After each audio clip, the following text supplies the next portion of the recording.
సకలాశీర్వాదములకు కర్త అయిన యేసుక్రీస్తు ప్రభు నామమున మరొకసారి మరొక నూతన దినములో మీకందరికీ వందనాలు. ఈ ఉదయకాల సమయంలో ఆశీర్వదింపబడిన కుటుంబాలుగా మనల్ని చేసిన దేవునికి మనం ఎంతో కృతజ్ఞులమై ఉన్నాం. అనుదిన ఆశీర్వాదము మన కుటుంబానికి, మన పిల్లలకు ప్రభు అనుగ్రహించునుగాక. ఈ ఉదయకాల సమయంలో ఆశీర్వదింపబడిన కుటుంబముగా ఒక కుటుంబాన్ని పరిచయము చేస్తున్నాడు దేవుడు. చూడండి, ఆ కుటుంబం ఎటువంటిదంటే ఆ కుటుంబము కరువు వచ్చినప్పుడు మోయాబు దేశానికి వలస వెళ్ళిన కుటుంబం. అర్థమైపోయి ఉంటుంది మీకు. రూతు గ్రంథము 3వ అధ్యాయంలో ఎలిమెలెకు అతని భార్యను పిల్లలను తీసుకొని మోయాబు దేశానికి వలస వెళ్ళిన వాడుగా ఉన్నాడు. ఈ మోయాబు దేశం అనేది ఎంత భయంకరమైనదంటే పాపము విచ్చలవిడిగా జీవించే దేశం. పాపం అంటే వారికి చాలా ఈజీ థాట్. అంటే పాపం అంటే వారికి వెన్నతో పెట్టిన విద్య, లేకుంటే విచ్చలవిడితనం. అంటే వారికి పాపం అంటే లెక్క లేదు అన్నట్టుగా జీవించే దేశం మోయాబీయులు. అనేక సార్లు మనం మోయాబీయుల గురించి చూసుకుంటే ఇశ్రాయేల్ ప్రజలను ఎంతో వారు కలవరపరిచిన వారుగాను, దేవుని మార్గం నుంచి తప్పించిన వారుగా ఉన్నారు. ఎందుకంటే ఈ మోయాబు జనన విధము చూస్తే మనము ఆదికాండం 19వ అధ్యాయంలో చూస్తే మోయాబు జనన విధము అసలు భూలోకములో విరుద్ధమైన జననము మోయాబు. భూలోక సంబంధముగా కానీ మానవ రీతిగా కానీ చాలా భయంకరమైన దారుణమైన జననం మోయాబు. అయితే ఈ మోయాబీయులు దేవుని పిల్లలను అనేక సార్లు డిస్టర్బ్ చేసిన వారుగా. అంటే దేవుని పిల్లలు అంటే ఎవరు అంటారా? నీతి న్యాయములు జరిగించేవారు. దేవుని పిల్లలు అంటే ఎవరంటే ఈ భూమి మీద ధర్మం కోసము, నీతి కోసము, కట్టుబాటు కోసము నడిచేవారు దేవుని పిల్లలు ఎవరైనా సరే. వీరిని డిస్టర్బ్ చేసేవారు ఎవరయ్యా అంటే అందము, ఐశ్వర్యము ఎర్రలుగా వేసి నీతి మార్గం నుండి, ధర్మ మార్గం నుండి తప్పించేవారు మోయాబు. మోయాబునకు పాపం అనేది చాలా ఈజీ, అంటే చాలా చాలా ఇష్టమైన కార్యం. పాప సంబంధమైన కార్యంలో అందం ఉంటుంది, ఐశ్వర్యం ఉంటుంది, ఆనందం ఉంటుంది, అన్నీ ఉంటాయి. కానీ దాంట్లో నీతి, కట్టుబాటు, ధర్మము ఏమి ఉండదు. వారు నీతిని విడిచి తిరిగే మనుషులందరినీ మోయాబు అని చెప్పుకోవచ్చు. ఇటువంటి దేశంలో ఆయన ఏమైతే వచ్చినాడంటే మరణిస్తూ వచ్చినాడు. ఆయన కుమారులు కూడా చనిపోయినారు. అయితే ఈ దేశంలో పుట్టి పెరిగిన తన కోడన్లు తన అత్తను వెంబడిస్తూ ఉన్నారు. తిరిగి బెత్లెహేమునకు ప్రయాణమైనప్పుడు తన అత్తను వెంబడించేవారుగా ఉన్నారు. తన అత్త చెప్తా ఉంది, నా కుమార్తెలారా, మీరు తిరిగి మీ ఇంట్లోకి వెళ్ళండి, అక్కడ మీకు కలిగిన సంతోషాన్ని మీరు అనుభవించండి, మీ ఇళ్ళలో మీరు సంతోషంగా ఉండండి అని చెప్తా. చెప్పినప్పుడు లేదు నేను నీతోనే వస్తాము అంటున్నారు. అయితే నా కుమార్తెలారా, మీ ఇళ్ళలో మీరుంటే మీకు సంతోషం కలుగుతుంది, నాతో వస్తే మీకు ఏం సంతోషం కలుగుతుంది? నాకు ఇంకా మీకు ఇచ్చి చేయడానికి కుమారులు లేరు కదా అన్నప్పుడు ఓర్పాకు లైట్ వెలిగింది. తన ఇంటి వాతావరణం, తన దేశ వాతావరణం, తన విచ్చలవిడితనం, తన యొక్క హద్దు ఆచారం లేని అవన్నీ కూడా ఒకసారి మైండ్లో స్ట్రైక్ అయినాయి. చూసి అవును కదా, నేను వెంబడిస్తే నా ఎంజాయ్నెస్ పోగొట్టుకుంటాను అని చెప్పి అతను ముద్దు పెట్టుకొని ఇంటికి వెళ్ళిపోయి అతను ముద్దు పెట్టుకొని ఇంటికి వెళ్ళిపోయి ఇంటికి వెళ్ళిపోయి హ్యాపీగా తన లైఫ్ను గడపడానికి వెనక్కి పరిగెత్తింది. అయితే రూతు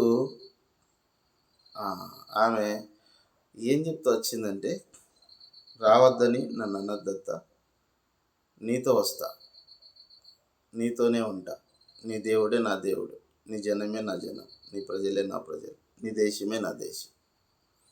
నేను మరణం తప్ప మనల్ని ఏది కూడా విడదీయలేదు, కాబట్టి నేను నీతో వస్తాను అని చెప్పినందుకు ఆమెకు దేవుడిచ్చిన వాగ్దానం ఏంటంటే, యెహోవా రెక్కల క్రింద సురక్షితముగా నుండుటకు నీవు వచ్చితివి అంటాడు. యెహోవా రెక్కల క్రింద అంటే సృష్టికర్త అయిన దేవుని రెక్కల క్రింద సురక్షితముగా ఉండుటకు నీవు వచ్చితివి అంటాడు. అంటే అర్థం ఏంటంటే, సృష్టికర్త అయిన దేవుడు నీతి న్యాయములు జరిగించే దేవుడు. సృష్టికర్త అయిన దేవుడు నీతిమంతులకు బహుమానం ఇచ్చే దేవుడు. సృష్టికర్త అయిన దేవుడు పాపమును తీసివేసే దేవుడు. సృష్టికర్త అయిన దేవుడు పాపము చేయకుండా కాపాడే దేవుడు. సృష్టికర్త అయిన దేవుడికి ధర్మశాస్త్రం అంటే ఇష్టం. సృష్టికర్త అయిన దేవునికి ఆయన యొక్క ఆజ్ఞలను గైకొనేవారంటే ఇష్టం. చూడండి, అటువంటి దేవుని రెక్కల క్రింద నువ్వు సురక్షితముగా ఉండటకు, ఆశీర్వదింపబట్టుకు వచ్చితివి. రూతు ఎందుకు ఆశీర్వాదములోనికి ప్రవేశించింది అని మనము లోతుగా పరిశీలన చేస్తే, రూతు ఆమె పుట్టి పెరిగిన ప్రదేశము పాపముతోనూ అపరాధములతోనూ నిండినది. విచ్చలవిడి కలిగిన వంశం, విచ్చలవిడి కలిగిన దేశం, విచ్చలవిడిగా పాపము చేసే యొక్క అంటే హద్దు లేని పాపాలు చేసే యొక్క కుటుంబంలోను, దేశంలోను, వంశంలో పుట్టినది. అయితే ఎప్పుడైతే నయోమి వెనక్కి వెళ్ళండి మీరు అని చెప్పిందో, ఆమెకు పెద్ద కోడలికి ఏం జరుగుతూ వచ్చిందంటే, తన పాప సంబంధమైన దేశంలో ఎంత ఎంజాయ్ చేయొచ్చు, ఎంత సంతోషపడవచ్చు, అది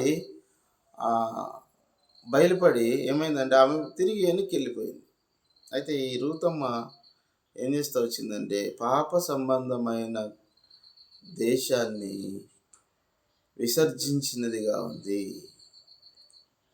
రూతు ఆశీర్వదింపబడడానికి ముఖ్యమైన కారణం ఏంటి అంటే, ఈ పాప సంబంధమైన దేశాన్ని ఏం చేసిందంటే విసర్జించింది, ద్వేషించింది, లేకుంటే వదిలిపెట్టేసింది అని చెప్పవచ్చు. ఎప్పుడైతే ఈ పాప సంబంధమైన విచ్చలవిడి అంటే ఇరుకు మార్గం విశాల మార్గం అంటారు కదా, ఇరుకు మార్గములో అన్ని హద్దులు ఉంటాయి, అన్ని ఆంక్షలు ఉంటాయి, అన్ని కట్టుబాట్లు ఉంటాయి, అన్నీ కూడా ఎట్లుంటాయంటే సిస్టమేటిక్గా ఉంటాయి. ఉదయం లేవాలా, బైబిల్ గ్రంథం చదువుకోవాలా, ప్రార్థన చేసుకోవాలా, కుటుంబ ప్రార్థన చేసుకోవాలా, చెడు మాట్లాడకూడదు, అబద్ధం చెప్పకూడదు కదా, బూతులైనను సరసోక్తులైనను మీ నోటి నుండి రానివ్వకూడదు కదా. ప్రతి కార్యక్రమానికి మందిరానికి వెళ్ళాలి. ఇవన్నీ కూడా ఇరుకు మార్గములో. విశాల మార్గంలో ఏముంటాయి, ఏం అవసరం లేదు. పొద్దున్నే నువ్వు లేయాల్సిన అవసరం లేదు, అబద్ధం చెప్పకుండా ఉండాల్సిన అవసరం లేదు, మందిరానికి పోవాల్సిన అవసరం లేదు. మనకిష్టం వచ్చింది మనం చేయవచ్చు. ఇది విశాల మార్గం. అయితే ఈ ఓర్ప విశాల మార్గాన్ని కోరుకొని ఏమైపోయిందంటే, తన వ్యక్తిగత జీవితాన్ని సంతోషపరుచుకునే దాని కొరకై విశాల మార్గమును కోరుకొని ఆమె పాప సంబంధమైన లోకానికి మళ్ళీ పరిగెట్టేదిగా ఉంది. అయితే ఈ రూతమ్మ ఏం చేస్తుందంటే, తన యొక్క ఇచ్చలన్నీ కూడా పాప సంబంధమైన ఆ దేశాన్ని ద్వేషించింది చెప్పవచ్చు, లేకుంటే పాప సంబంధమైన దేశాన్ని వదిలిపెట్టేసిందని చెప్పవచ్చు. చూడండి, అక్కడ పోతే కొత్త ప్రజలు, కొత్త భాష కదా, కొత్త మొహాలు, పరిచయం లేని వ్యక్తులు. ఆ దేశంలో పాపం ఉండదు. బెత్లెహేం అంటే ఎంతో ప్రతిష్ఠింపబడిన ఊరు. బెత్లెహేం అంటే యూదా దేశపు బెత్లెహేమా, యూదా గ్రామములో స్వల్పమైన దానివి కావు, ఇశ్రాయేలీయులను రక్షించేవాడు నీలో నుండి వచ్చును. చూడండి, అంత పటిష్టమైన గ్రామం.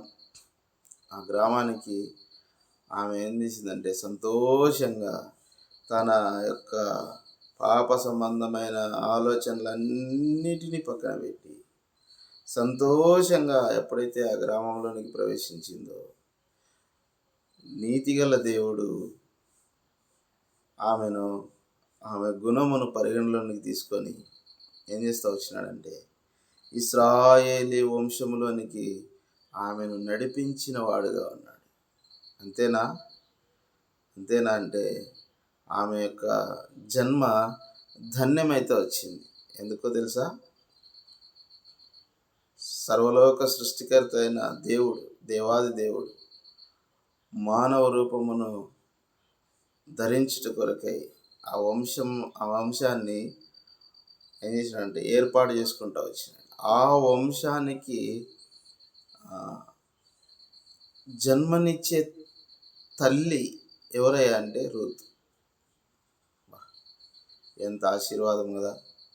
దేవుడు పాపమును విడిచిపెడితే, పాప సంబంధమైన లోకమును విడిచిపెడితే, పాప సంబంధమైన కోరికలను విడిచిపెడితే, పాప సంబంధమైన కట్టుబాట్లను వదిలిపెట్టేస్తే, పాప సంబంధమైనటువంటి ఆ దుర్మార్గమైన దేశాన్ని వదిలిపెట్టేస్తే ఏం చేసినాడంటే దేవాది దేవుడు, సృష్టికర్త అయిన దేవుడు జన్మించే యొక్క ఆ వంశానికి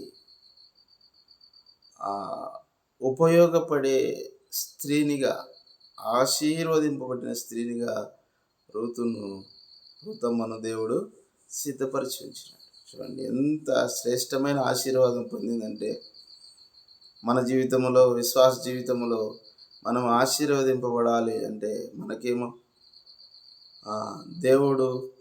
దేవుని ఆశీర్వాదం కావాలా. కానీ లోక సంబంధమైనవన్నీ కూడా అనుభవించేకి మక్కువ ఉంటుంది. అయితే రూతమ్మ ఈ లోక సంబంధమైనవి అనుభవించడానికి మక్కువ చూపించలేదు, ఇష్టం చూపించలేదు. నేను నీతో వస్తా, కష్టమైన, నష్టమైన, చావైన, బ్రతుకైనా నేను నీతోనే వస్తానని ఏం చేసిందంటే తన ఇచ్చలు, తన కోరికలు, తన సంతోషకరమైన ఆ పాప సంబంధమైన ఆ పాపములో సంతోషించుట కంటే నీతిగల న్యాయాధిపతి అయిన దేవుని యొద్ద శ్రమ అనుభవించటం మేలనుకుంది. అందుకే ఏమైందంటే ఆశీర్వదింపబడిందిగా,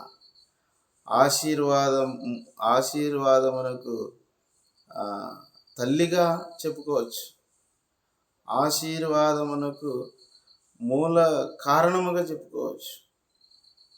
ఆమె ఇశ్రాయేలు సంతతిలో చేర్చబడింది. బోయజు భార్యగా పరిగణలోనికి తీసుకొని రాబడింది. ఆమెను దేవుడు గొప్పగా ఆశీర్వదించినాడు. ఈ లోకంలో పాప సంబంధమైనవి మనము కూడా త్యజిస్తే, పాప సంబంధమైన సంతోషాలను మనము కాదనుకుంటే దేవుడు పరసంబంధమైన ఆనందంతోను, పరసంబంధమైన సంతోషంతోను, పరసంబంధమైన ఆశీర్వాదంతో మనల్ని, మన కుటుంబాలను సిద్ధపరిచేదానికి, మనల్ని, మన కుటుంబాలను ఆశీర్వదించడానికి దేవుడు సమీపముగా ఉన్నాడు. కాబట్టి సృష్టికర్త అయిన దేవుని రెక్కల కింద మనము సురక్షితులుగా ఉన్నట్టు కొరకై ఆశీర్వదింపబడుట కొరకై ప్రభు మనల్ని మన కుటుంబాలను ఆశీర్వదించి దీవించునుగాక. పాప సంబంధమైనవి మనలో నుండి ప్రభు తీసివేయునుగాక. యేసుక్రీస్తు ప్రభు రక్తములో మనం కడగబడి పరిశుద్ధపరచబడదుముగాక. యేసుక్రీస్తు ప్రభుకు చూడండి, వేరే దేశస్తులంటే ద్వేషం, వేరే దేశస్తులంటే అని అంటారు జనాలు. చాలామంది తెలియక వేరే దేశస్తులంటే యేసు ప్రభుకు నచ్చదు అంటారు. తప్పండి. యేసుక్రీస్తు ప్రభు సర్వలోక మానవునికి సృష్టికర్త అయిన దేవుడు. ఏ దేశములో జన్మించినా, ఏ దేశములో నువ్వు జీవించినా, ఎక్కడ నువ్వు ఏ కట్టుబాట్లలో ఉన్నా, యేసుక్రీస్తు ప్రభు దగ్గర నేను పాపిని అని పాప సంబంధమైనది నీ హృదయంలో నుండి తీసివేసి నీతి న్యాయములను జరిగించేదాని కొరకై, నీతి ధర్మమును జరిగించేదాని కొరకై నువ్వు తీర్మానం చేసుకుంటే ప్రభు ఏ దేశస్తునైనా, ఏ మతస్థునైనా, ఏ కులస్తునైనా ఆశీర్వదించడానికి ప్రభు సమీపముగా ఉన్నాడు, సిద్ధముగా ఉన్నాడు. క్షమించడానికి సమీపముగా ఉన్నాడు, సిద్ధముగా ఉన్నాడు. ఆయన దేవుడు లోకమును ఎంతో ప్రేమించాడు.